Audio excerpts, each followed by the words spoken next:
I saw them switch the folder. 5 words, whispered by a 5-year-old girl. 5 words that would stop a billionaire in his tracks and expose a betrayal worth $9 billion. But here's what breaks my heart, and what makes this story so powerful.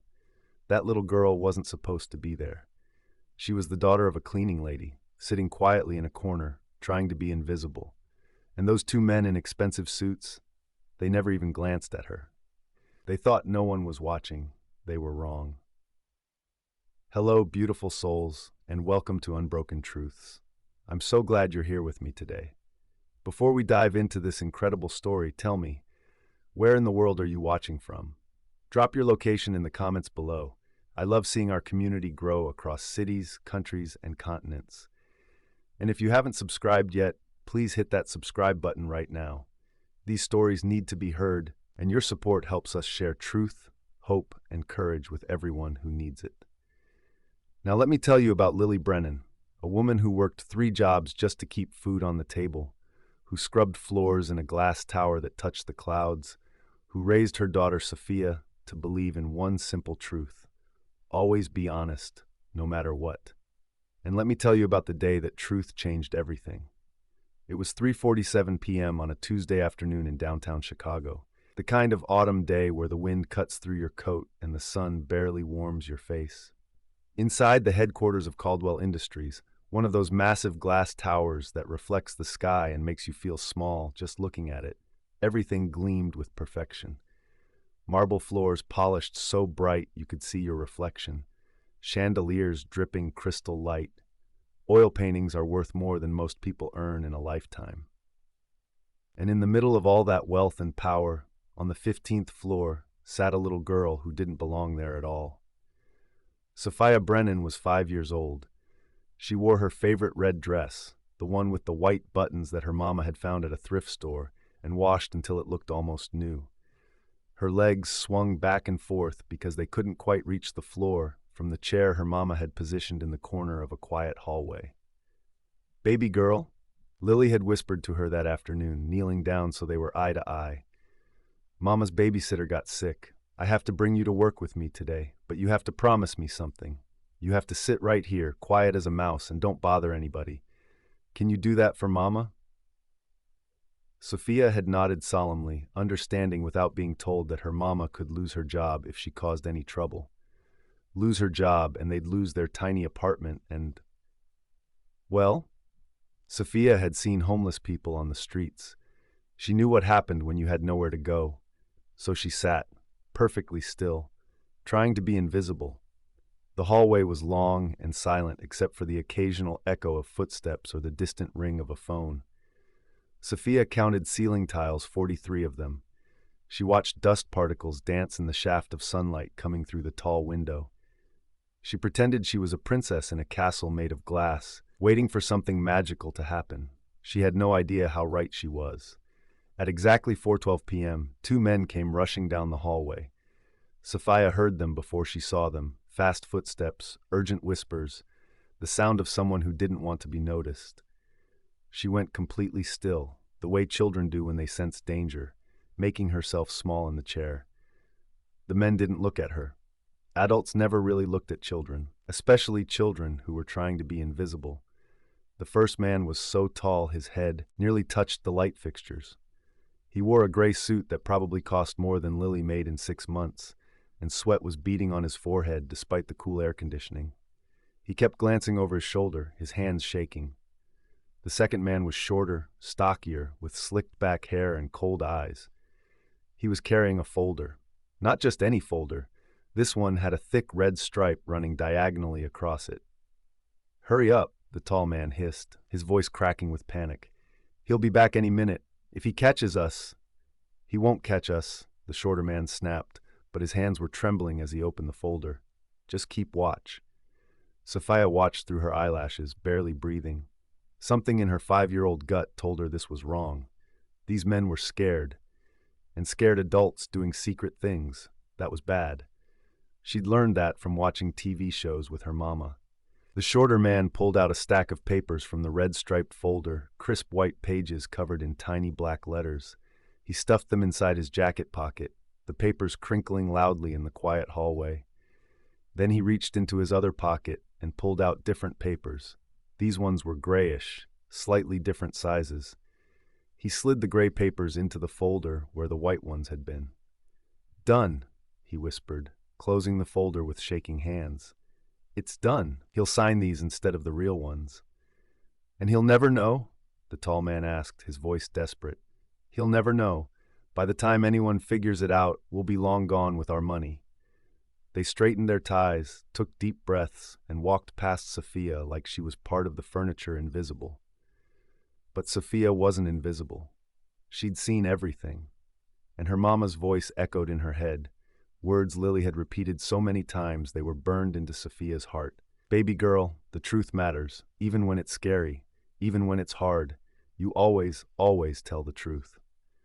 Sophia stared down the empty hallway where the men had disappeared. Her heart was pounding so hard she could hear it in her ears.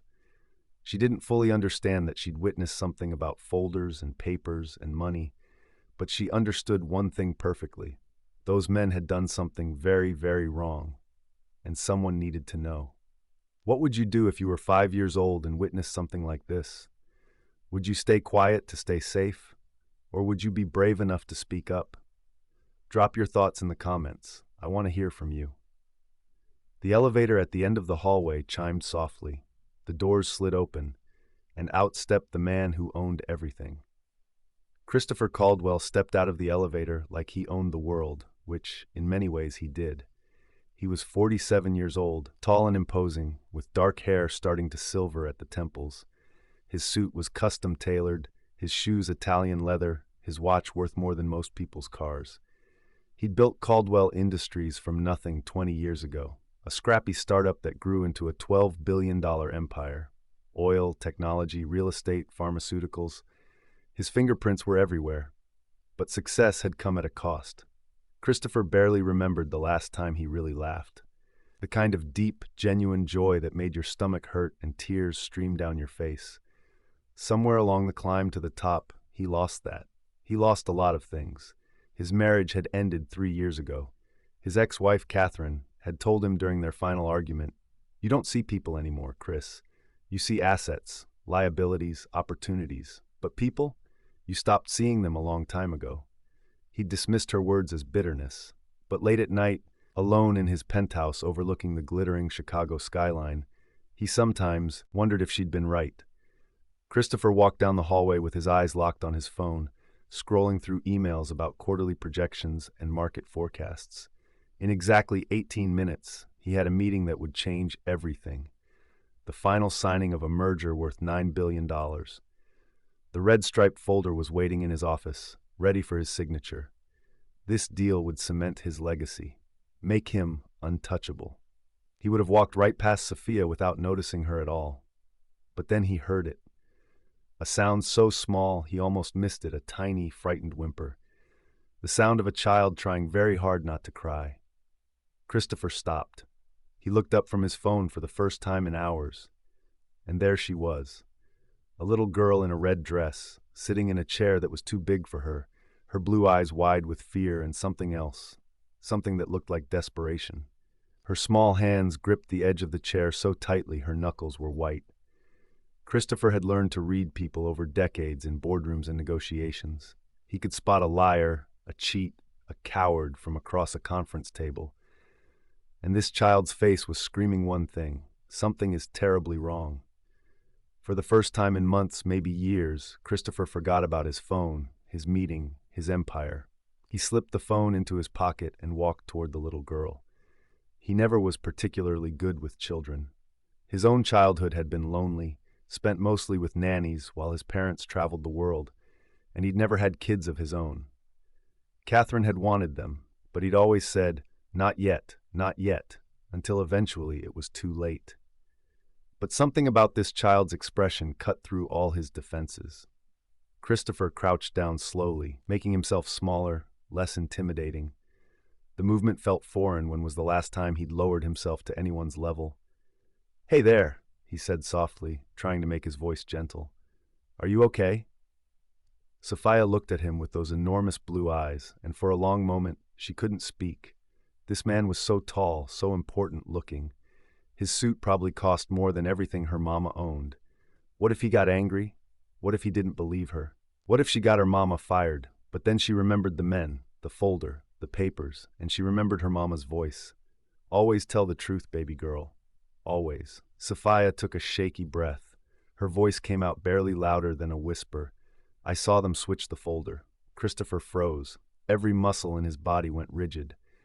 What did you say? He asked, his voice carefully controlled. Sophia's bottom lip trembled. The folder, the one with the red stripe. Two men came and they took out the white papers and put in different papers, gray ones.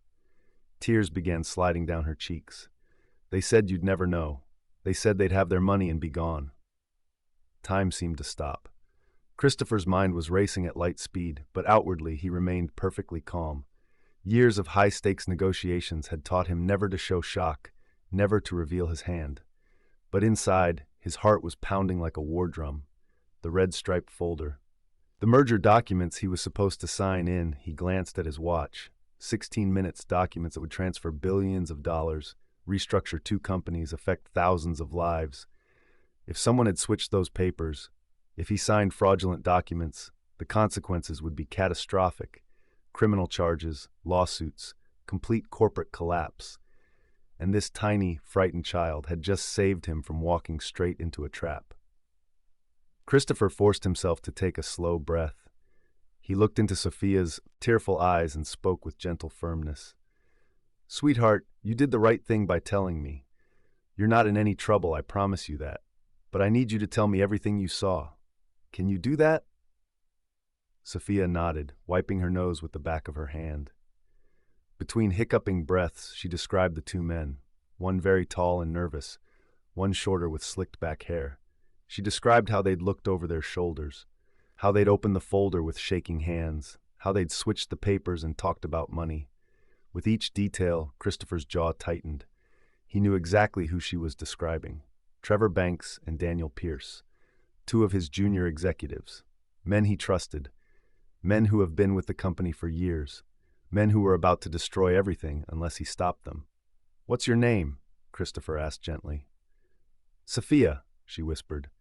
Sophia, I'm Christopher, and I need you to do something very brave for me. I need you to stay with me for a little while. We need to find your mother. Is she here? Sophia nodded. She's cleaning the offices. Her name is Lily Brennan. Christopher stood up, his mind already forming a plan. He pressed a button on his phone and spoke in a voice that was suddenly cold and commanding. Security to my office immediately. Code red situation. And find Lily Brennan. She works in facilities. Tell her to come to my office right now. Her daughter is with me, and she's safe. He held out his hand to Sophia. Will you come with me? Sophia looked at his large hand, then at his face. Despite his expensive suit and powerful presence, something in his eyes made her feel safe. She placed her tiny hand in his. As they walked toward the elevator, Christopher looked down at this brave little girl who'd just saved his entire empire. And for the first time in years, he felt something crack open in his chest, something that had been locked away behind walls of ambition and isolation. He felt human again. Christopher's office occupied the entire corner of the 18th floor. Floor-to-ceiling windows offered a breathtaking view of Lake Michigan and the Chicago skyline. The space was intimidating by design. Massive desk, leather furniture, walls lined with awards and photos of Christopher shaking hands with presidents and CEOs. Sophia's eyes went wide as they entered. It's like a castle, she breathed. I suppose it is, Christopher said, seeing the space through her eyes for the first time. A castle. Cold, impressive, empty. He guided her to a leather chair. She climbed onto it, her feet dangling high above the floor. Christopher grabbed his desk phone and made 3 rapid calls. Legal team to my office. Now. Head of security to my office. Immediately. IT, pull all security footage from the 15th floor for the last hour. Send it to my office. Within 2 minutes, his office began filling with people. His head of security, a stern woman named Detective Sarah Chen, who'd retired from the Chicago PD. His lead attorney, Robert Shaw. 2 IT specialists with laptops. And then, bursting through the door with panic written across her face, Lily Brennan. Sophia! Lily cried, rushing across the massive office. Sophia jumped down from the chair and ran into her mother's arms. Lily held her daughter tight, her hands shaking as she checked to make sure Sophia was okay. Then she looked up at Christopher with confusion and fear in her eyes. "Mr. Caldwell, I'm so sorry if she bothered you. I told her to sit quietly. I had no choice but to bring her today. My babysitter was sick and I couldn't miss work." And Christopher held up a hand, stopping her. His expression was serious but not angry. "Miss Brennan, your daughter didn't bother me. In fact, she may have just saved this entire company from collapse." Lily stared at him, not understanding. Christopher turned to his security chief. "Detective Chen, show them the footage." The IT team pulled up the security video on the large screen mounted on the wall. Everyone watched as two men appeared in the hallway. Trevor Banks, tall and nervous. Daniel Pierce, shorter with cold eyes. They watched as the men looked around furtively, opened the red striped folder, switched the papers. The entire scene played out exactly as Sophia had described. "Those documents," Christopher said, his voice hard as steel, "are merger contracts I was scheduled to sign in." He checked his watch. 8 minutes. If Sophia hadn't witnessed this, hadn't been brave enough to tell me, I would have signed fraudulent documents that would have triggered a corporate disaster. He looked at Lily, then at Sophia, still held tight in her mother's arms. "Your daughter has courage most adults don't possess. She spoke truth to power when it would have been easier, safer, to stay silent." Lily's eyes filled with tears. She looked down at Sophia with a mixture of pride and disbelief. Detective Chen stepped forward, all business. "Sir, I recommend we apprehend Banks and Pierce immediately before they realize we're onto them." "Do it," Christopher ordered, "and call the police. I want them arrested and prosecuted to the fullest extent of the law.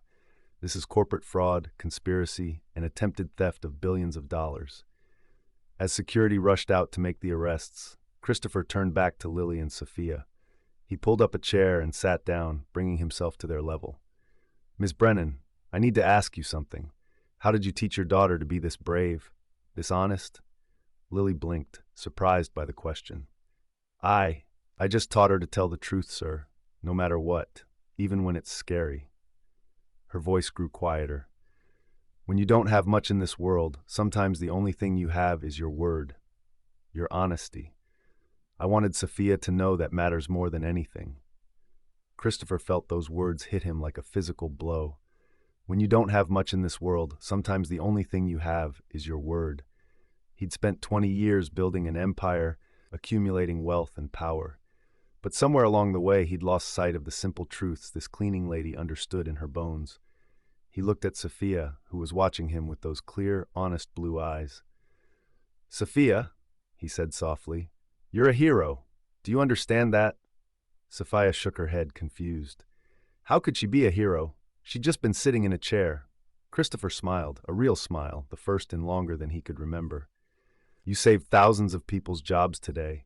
You saved families, saved futures, all because you were brave enough to tell the truth when you were scared." Sophia's face lit up with understanding. "Really?" "Really," Christopher confirmed. And in that moment, looking at this little girl who'd risked everything to do the right thing, Christopher Caldwell made a decision that would change his life forever. He was going to make sure Sophia and her mother never had to worry again. But more than that, he was going to figure out how one 5-year-old child could see more clearly than he'd seen in years. And he was going to learn to see like that again. If you're feeling inspired by Sophia's courage, drop a comment. And if this story is touching your heart, imagine how many others need to hear it. Hit that subscribe button so we can keep sharing these unbroken truths together. 20 minutes later, Christopher stood in his conference room, watching two men in handcuffs being escorted out by Chicago police officers. Trevor Banks was crying, his tall frame hunched over in defeat. Daniel Pierce kept his cold eyes forward, silent and calculating even in custody. Detective Chen handed Christopher a folder, the real red-striped folder, recovered from Pierce's office. "We found the original documents hidden in his desk. They were planning to destroy them tonight." Christopher opened the folder and scanned the authentic merger papers. Everything was in order. If he'd signed the forged documents instead, the merger would have collapsed within days. His company would have been exposed to fraud charges. The lawsuits alone would have been devastating. All stopped because a 5-year-old girl had been paying attention. He turned to his legal team. I want a full internal audit. If Banks and Pierce had access to these documents, someone gave it to them, someone higher up. Robert Shaw, his lead attorney, nodded grimly. Sir, if there's a mole in upper management. Then we find them, Christopher interrupted, his voice ice cold. I don't care how long it takes or who they are. This ends today. But even as he issued orders and made plans, his mind kept drifting back to the little girl sitting in his office with her mother. The girl who'd seen what no one else had seen, who'd spoken when others would have stayed silent. Christopher walked back to his office where Lily and Sophia waited. Sophia was drawing on a piece of paper Christopher's assistant had given her, a picture of a castle with flowers around it. Miss Brennan, Christopher said, and Lily immediately stood up, still nervous in the presence of such power. Please, sit. He pulled a chair over and sat across from them, his expression serious but kind. What those men did today was part of something bigger. I'm launching a full investigation, and I may need Sophia to answer more questions. But I promise you, I will protect both of you. No one will retaliate against you for this. Retaliate? Lily's face went pale. Sir, I can't afford to lose this job. That's all we have. Christopher felt shame wash over him. Here was a woman who just helped save his billion-dollar empire, and she was terrified of losing a minimum-wage cleaning position. What kind of world had he built? Miss Brennan, he said firmly, you're not going to lose anything. In fact, he paused, making a decision that felt more right than any business deal he'd ever closed. I'm offering you a new position, full-time facilities coordinator. Better hours, better pay, triple your current salary. Lily's hand flew to her mouth. Sir, that's too much. I don't have the qualifications. You have something more valuable than qualifications, Christopher interrupted. You have integrity. You raised a daughter who understands right from wrong, who has courage. That's what I want in my company. He looked at Sophia, who was watching him with those piercing blue eyes.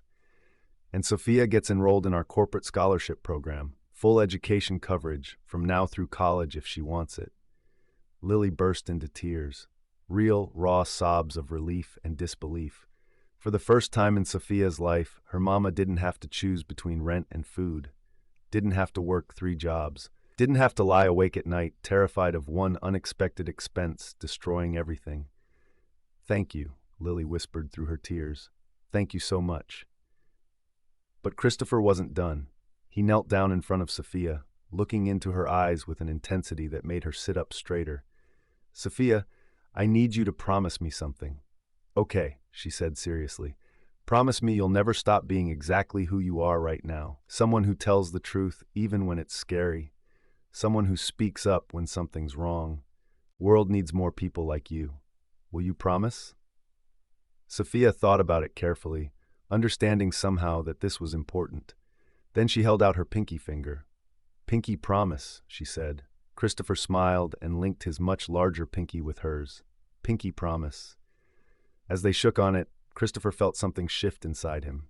He'd spent 20 years chasing success, building walls, climbing higher and higher until he'd forgotten what the ground felt like. A 5-year-old girl had just reminded him, and nothing would ever be the same. The next 3 weeks were a whirlwind. Christopher launched the most comprehensive internal investigation in Caldwell Industries history. What started with 2 junior executives switching papers soon revealed something far more sinister, a network of corruption that reached into the upper levels of his company. Detective Chen uncovered secret bank accounts, forged communications, shell companies designed to siphon money. Banks and Pierce hadn't been working alone.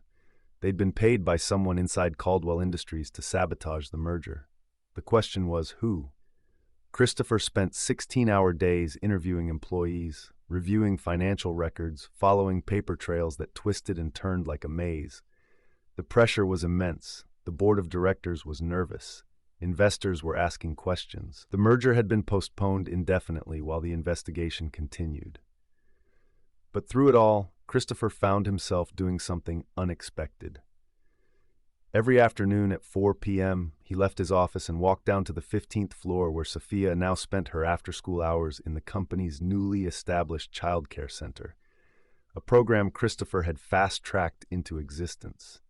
He'd tell himself he was just checking on the investigation, making sure Sophia was safe, ensuring Lily was adjusting to her new role.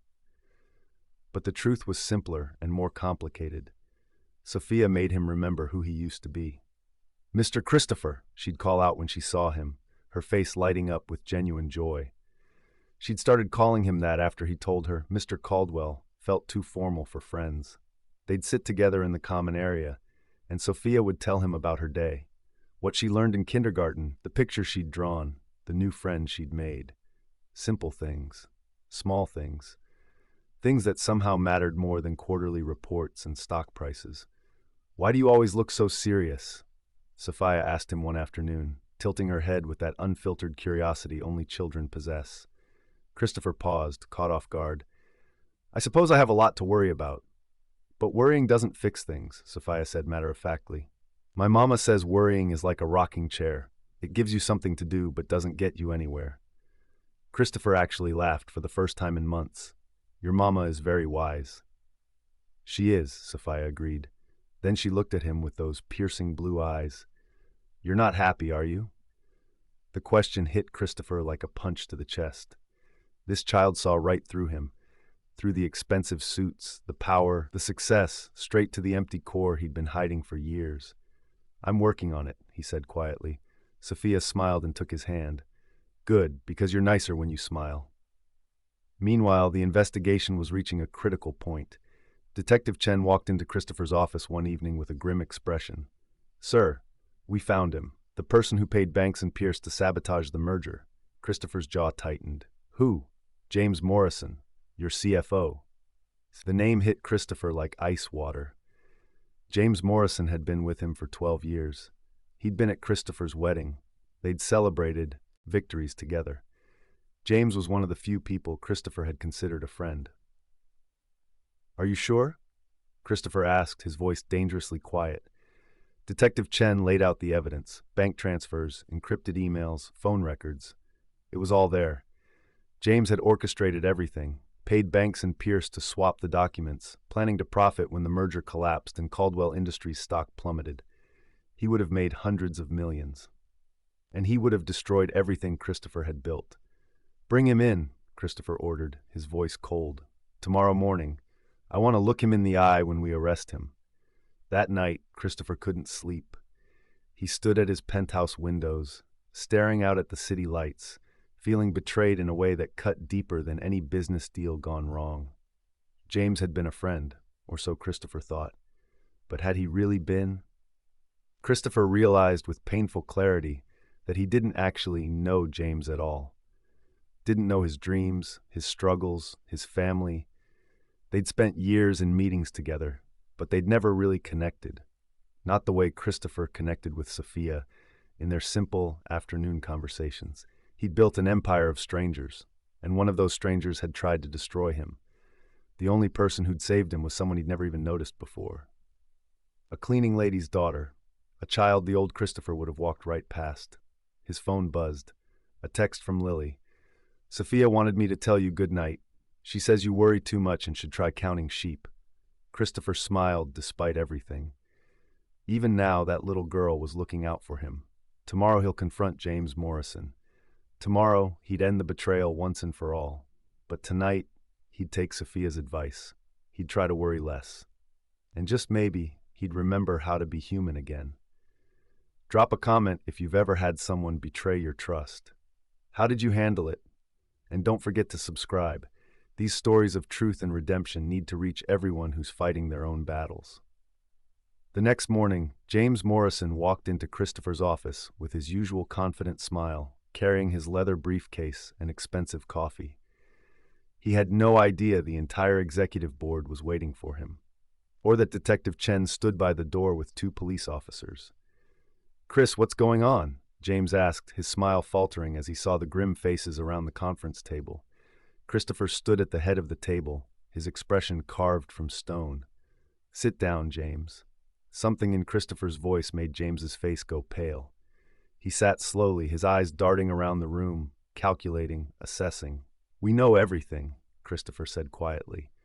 "The shell companies, the payments to Banks and Pierce, the plan to sabotage the merger and profit from our collapse." James's face went through a series of transformations: shock, denial, calculation, and finally cold resignation. "You can't prove anything." Detective Chen stepped forward and laid a folder on the table. "Bank transfers linking you to offshore accounts. Encrypted emails we decrypted. Phone records. Testimony from Banks and Pierce. They're cooperating fully in exchange for reduced sentences." Christopher leaned forward, his voice dangerously soft. 12 years, James. 12 years I trusted you. I invited you to my wedding. You stood beside me when my father died, and you were planning to destroy everything the entire time? James's mask finally cracked. Anger flashed across his face. "You want to know the truth, Chris? You stopped seeing people years ago. You stopped caring about anything except your precious empire. I've watched you become a machine, cold, calculating, empty. I figured if you didn't care about the people around you, why should I care about you?" The words hung in the air like poison.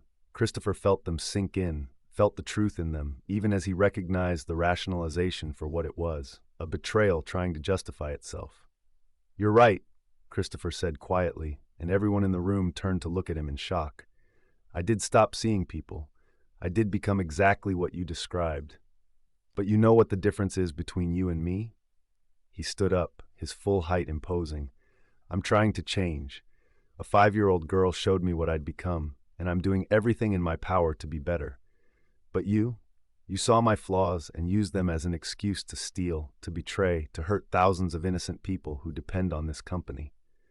Christopher nodded to the police officers. "Take him." As James was handcuffed and led away, he looked back at Christopher one last time. "That little girl won't save you from yourself, Chris. You're still the same empty man you've always been." The door closed behind him. The room was silent. Christopher stood there, feeling the weight of those final words. Was James right? Was he still that empty man, just playing at being better? "Sir?"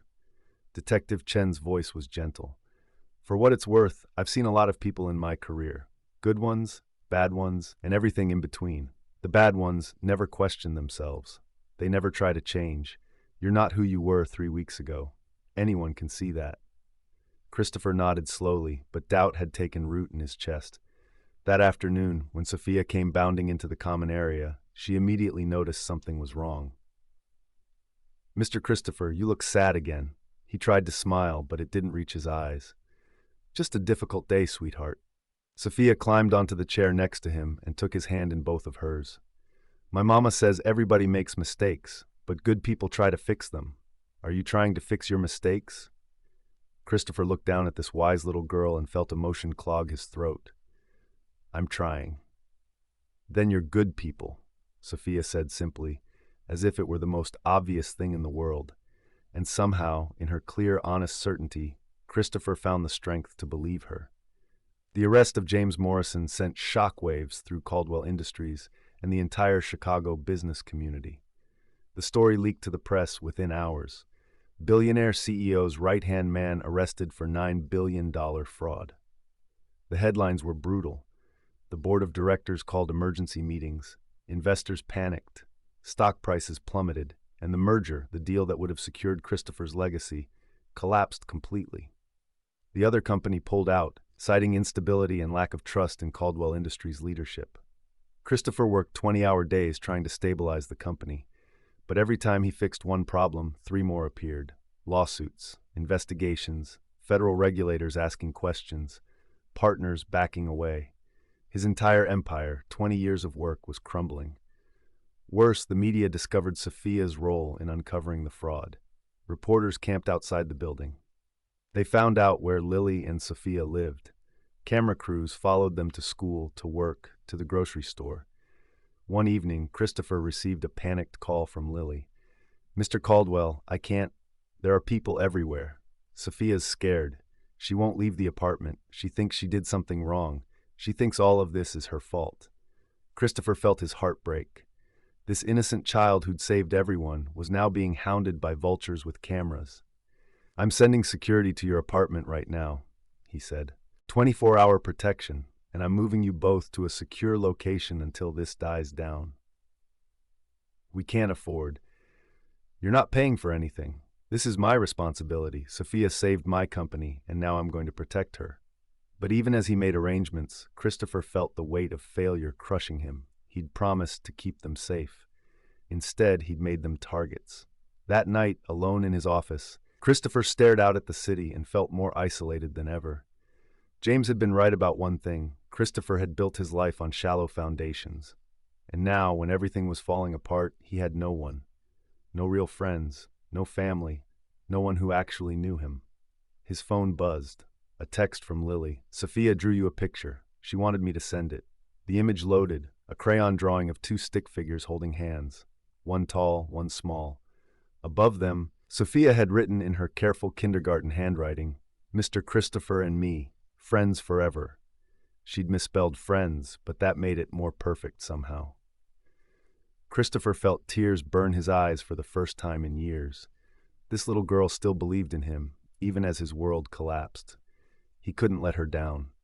Christopher made a decision that night. If his empire was going to fall, it would fall on his terms. And he'd make sure the people who mattered, the ones who'd actually been loyal, were protected. The next morning, he called an emergency meeting with the entire company. All 3,000 employees gathered in the main auditorium. Security kept the press out, but inside, anxiety was thick in the air. Everyone knew the company was in crisis. Christopher stood on the stage, looking out at thousands of worried faces. 3 weeks ago, he began, his voice carrying through the sound system, a 5-year-old girl saved this company. Her name is Sophia Brennan, and she's the daughter of one of our facility's staff members, Lily Brennan. He saw Lily in the crowd, holding Sophia's hand, both of them looking nervous. Sophia witnessed corporate fraud and had the courage to speak up.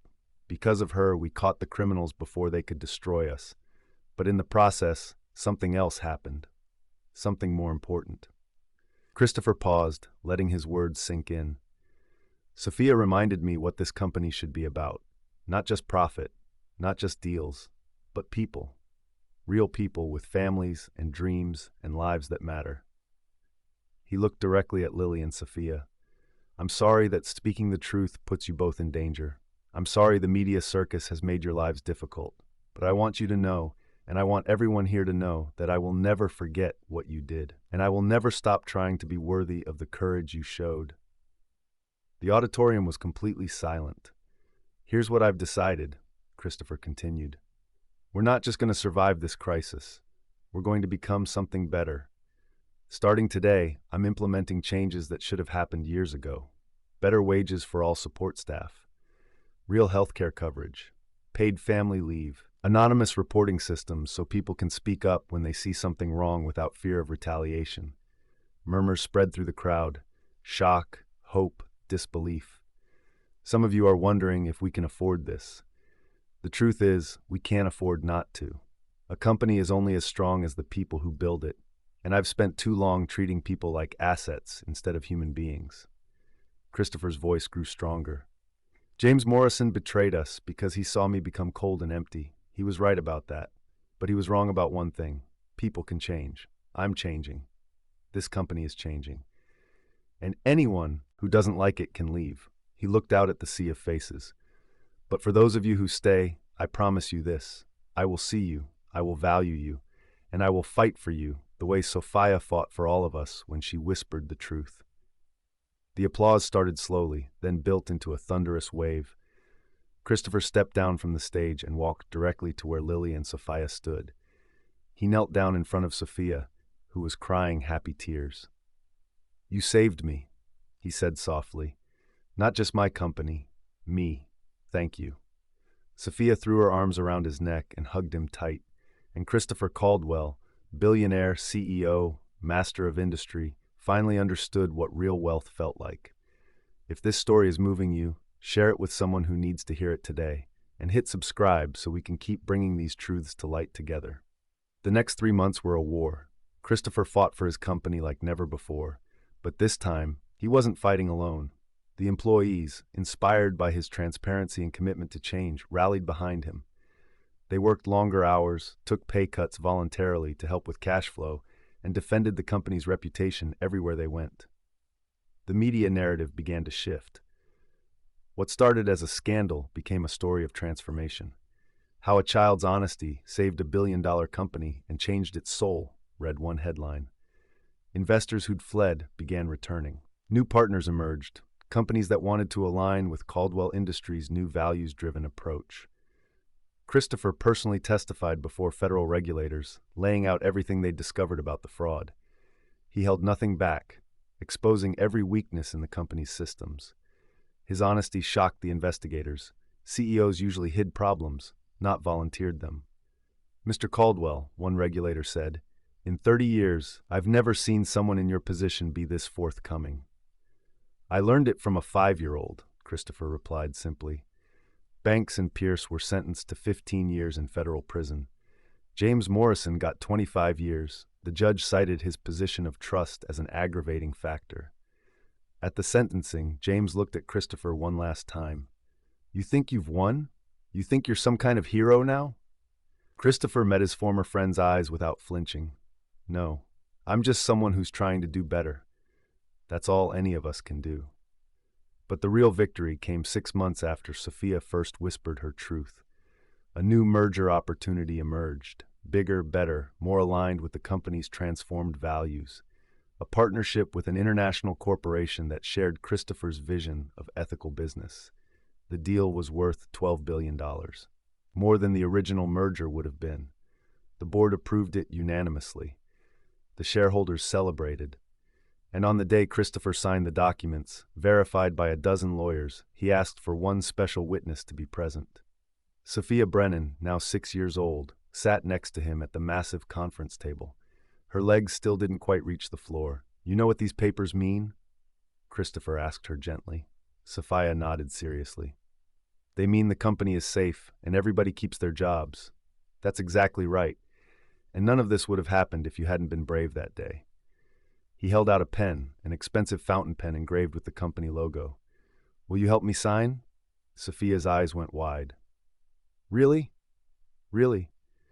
Together, their hands on the same pen, they signed Christopher Caldwell's name on the most important deal of his life.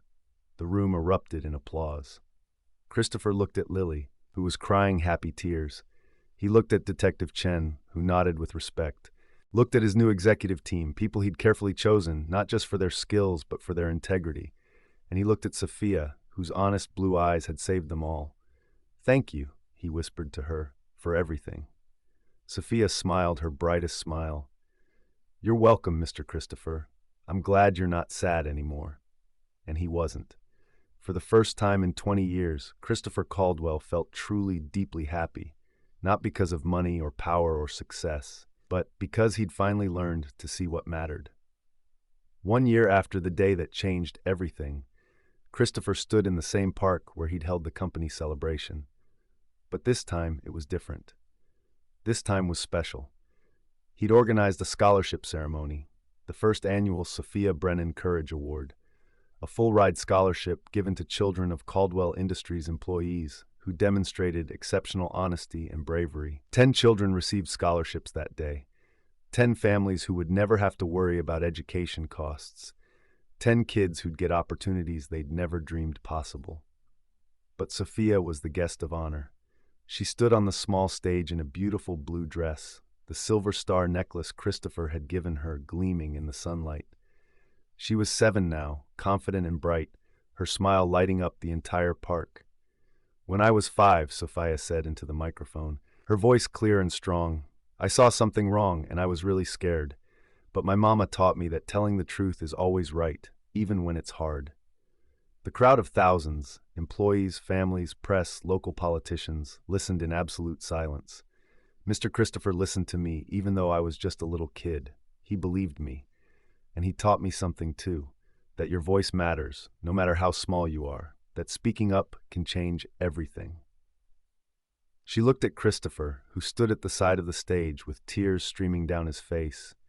"So if you see something wrong, say something, even if you're scared, even if you think nobody will listen, because somebody will, and you might save everything." The applause was deafening. Lily stood next to Christopher, watching her daughter with pride beyond measure. She'd been promoted twice in the past year and now managed the entire facilities division. She'd bought a house with a yard where Sophia could play. She'd started a college fund. She'd built a life she'd never dreamed possible, all because her daughter chose courage over silence. After the ceremony, Christopher and Sophia sat together on a bench, watching the celebration continue around them. "Mr. Christopher?" Sophia asked. "Yes." "Are you really happy now?" Christopher thought about the question carefully. His company was thriving. His employees were valued and protected. He'd rebuilt relationships with people who mattered. He'd learned to see beyond profits and power to the human beings who made everything possible. And most importantly, he'd become friends with a remarkable little girl who'd taught him how to be human again. "Yes, Sophia," he said with complete honesty. "I'm really happy now, because of you." Sophia grinned and hugged him. "Good, because you smile a lot more now. It looks nice." Christopher laughed, that deep, genuine laugh he'd forgotten how to make. "You know what? I'm going to keep smiling. I promise." "Pinky promise?" Sophia held out her pinky. "Pinky promise," Christopher said, linking his finger with hers. As the sun set over the park, painting everything in gold and orange, Christopher Caldwell realized something profound. True wealth wasn't measured in billions or buildings or board seats. It was measured in moments like this. In the smile of a child who'd saved his soul.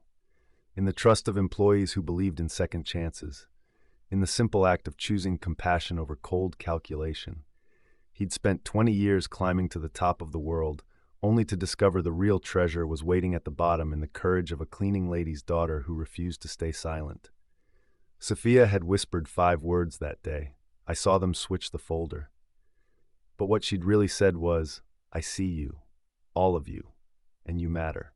And that changed everything. Not just for a company, but for one man who'd forgotten how to see. 5 years later, Sophia Brennan, age 12, was the youngest person ever invited to speak at the National Business Ethics Conference. Caldwell Industries had become one of the most admired companies in America, not for its profits, though they were substantial, but for its culture. Other corporations studied their model. Business schools taught case studies about them. Christopher Caldwell served on 3 nonprofit boards focused on childhood education and workers' rights. He'd remarried, a woman who loved him not for his money, but for the man he'd become. And every single afternoon, no matter how busy he was, he made time to check in with Sophia. Sometimes just a text, sometimes a phone call, sometimes coffee and conversation about school, friends, and life.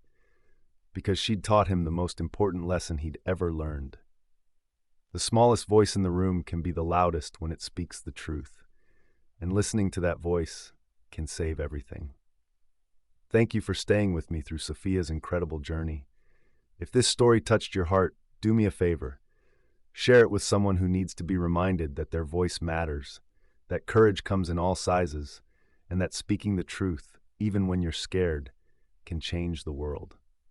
Don't forget to subscribe to Unbroken Truths, because every story we share is a reminder that hope, honesty, and human connection will always win in the end. Drop a comment and tell me, where are you watching from, and what truth do you need courage to speak today?